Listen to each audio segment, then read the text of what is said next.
मुनासिब ग़िज़ा के साथ है, कुछ का कुदरती अद्वियात के साथ है।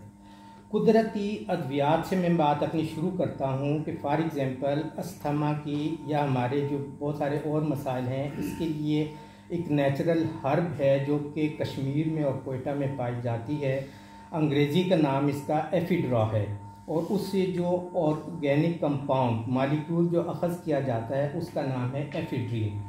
एफिड्रीन नेचुरली वेज़ोडाइलेटर है, मतलब ये कॉन्जेशन को कम कर देता है, डायलेट कर देता है, वेसल्स को खोल देता है। वो वेसल जो दब करके बीपी की वजह या अस्थमा की वजह या और वजूहात की वजह बनती हैं, उसको वो ब्रॉडर वे में मेंटेनेंस करके रवां दवा कर देता है, चला देता है।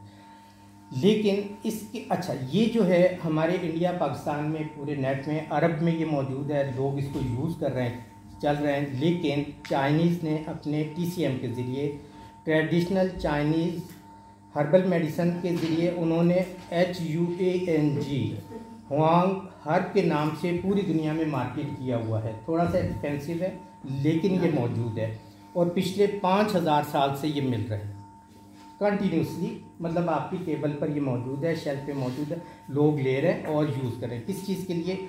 To treat asthma, bronchitis, cold, flu, fever, nasal congestion, cough, cold and chills etcetera etcetera, ये चीज़ें हैं।